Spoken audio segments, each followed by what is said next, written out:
Bismillahirrahmanirrahim. Assalamualaikum warahmatullahi wabarakatuh. Bagaimana anak-anak semuanya? Mudah-mudahan sampai pada saat ini kita selalu diberikan kesehatan oleh Allah Subhanahu wa taala. Baik, sebelum untuk masuk ke materi, kita baca doa dulu ya. Mari bersama-sama. Bismillahirrahmanirrahim. Robbi shrahli sadri wa yassirli amri wahlul 'uqdatam min lisani yafqahul qawli. Langsung saja kita masuk ke materi pelajaran 2, yaitu mengenal nama Allah dan kitabnya. Jadi di dalam pelajaran kedua ini kita akan membahas yang pertama mengenal Allah Subhanahu wa taala, yang kedua atau yang ke-B mengenal kitab-kitab Allah Subhanahu wa taala. Nah, di sini yang A mengenal Allah Subhanahu wa taala, yaitu mengenal Allah dengan melalui Asmaul Husna, ya. Terus yang B mengenal kitab-kitab Allah, yaitu dengan cara apa? Yaitu dengan memahami atau mempelajari nama-nama kitab-kitab Allah yang sudah diberikan kepada para nabinya, ya, atau para rasulnya yang harus kita yakini, ya.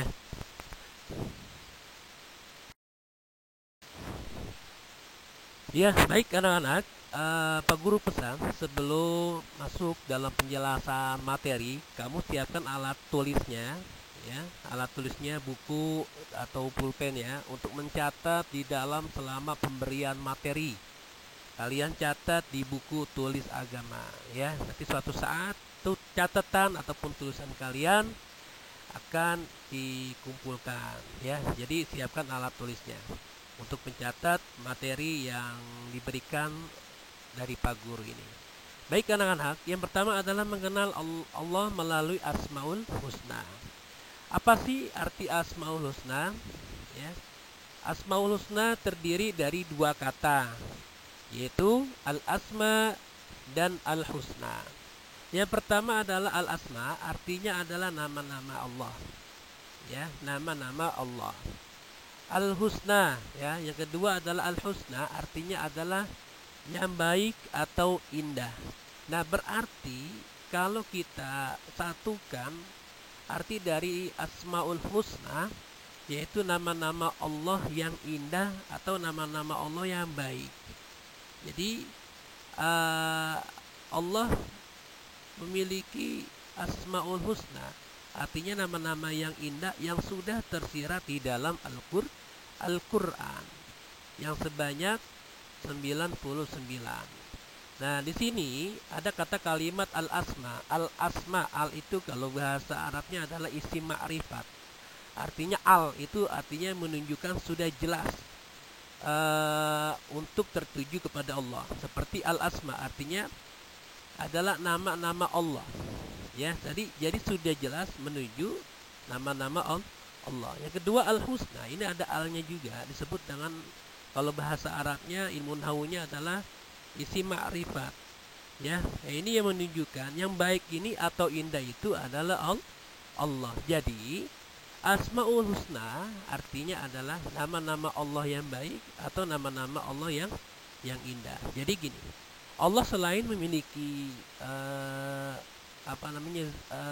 sifat yang sebanyak 20, wajibnya, mustahilnya, dan juga dilengkapi dengan sifat jaiznya. Nah, Allah ini artinya sudah memiliki sifat kesempurnaan, ya. Artinya selain memiliki sifat dan juga memiliki asma yang indah yang sebanyak 99, ya, yang menunjukkan Asmaul Husna ini adalah yang menunjukkan keagungan Allah Subhanahu wa taala. Ya, lanjut anak-anak, agar untuk lebih mengenal Allah Subhanahu wa taala lebih jauh lagi, ya, dan timbul suatu pertanyaan, dan siapa Allah Subhanahu wa taala itu, ya. Nah, jawabannya ada pada dalam Asmaul Husna. Ya, karena Allah Subhanahu wa taala mewahyukan namanya kepada manusia melalui kitab suci Al-Qur'an, dan di dalamnya menjelaskan tentang Asmaul Husna. atau nama-nama yang baik bagi Allah yang berjumlah 99. Jadi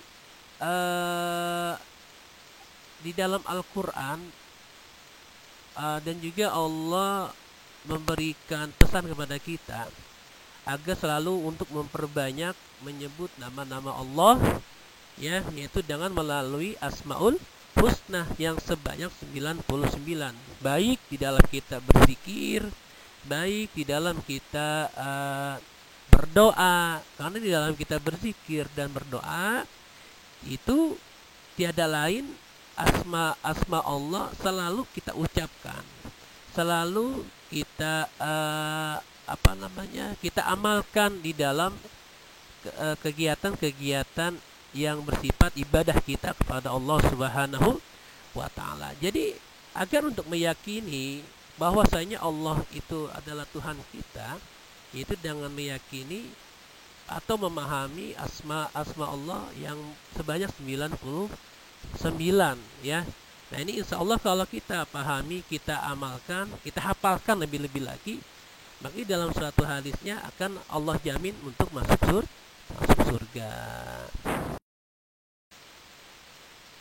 Ya, anak-anak, adapun Asmaul Husna yang kita bahas pada hari ini hanya 4 dari Asmaul Husna. Karena di dalam 4 Asmaul Husna ini yang selalu berada di dalam kehidupan kita sehari-hari. Yang pertama adalah Al-Mumit, yang kedua adalah Al-Baqo, yang ketiga adalah Al-Qayyum, yang keempat adalah Al-Ahad. Yang pertama adalah Al-Mumit. Al-Mumit artinya adalah Maha mematikan. Jadi Allah ini yang berhak menghidupkan dan juga yang berhak mematikan kepada makhluknya. Kenapa? Karena Allah adalah sebagai Khalik, yaitu sebagai yang menciptakan. Yang kedua adalah Al-Baqo. Al-Baqo itu artinya hidup kekal selamanya. Artinya Allah ini tidak ada batasan usia, tidak ada batasan di dalam membuat kehidupan di muka bumi ini kepada makhluknya. Jadi Allah itu kekal selama-lamanya, ya. Yang ketiga adalah Al-Qayyum, itu berdiri sendiri. Artinya Allah Subhanahu wa taala dari awal berdirinya bumi ini adalah Allah yang menciptakan. Jadi tidak ada Tuhan selain Tuhan, tidak ada Allah selain Allah. Berarti Allah menciptakan bumi beserta isinya tanpa ada yang membantu, tanpa ada yang menciptakan. Jadi Allah ini zat yang berdiri sendiri. Yang keempat adalah Al-Ahad, yaitu Allah yang Maha Esa. Artinya yang Maha Tunggal, tidak ada yang menduakan, tidak ada yang mentigakan. Ya, berarti di dalam Al-Qur'an surat Al-Ikhlas, ya, Qul huwallahu ahad, katakanlah Allah itu Esa, ya. Jadi tidak ada yang menduakan. Nah, makanya dosa besar bagi manusia ketika mentuhankan, menduakan Allah yang diyakininya sebagai Tuhan. Nah, ini disebut adalah musyrik. Nah, musyrik itu adalah dosa besar.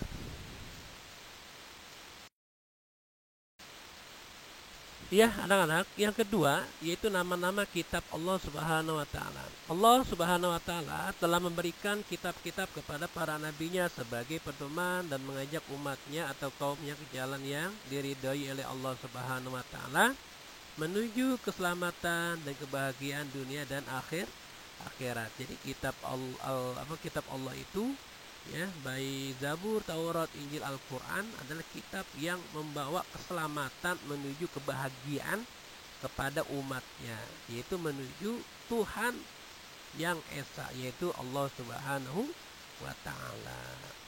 Nah, jadi Allah mewahyukan kepada para nabinya yang diberikan kitab ini adalah untuk berdakwah, untuk mengajak kepada kaumnya ini untuk mendekatkan, meyakini, ya, keyakinannya itu kepada Allah Subhanahu wa taala.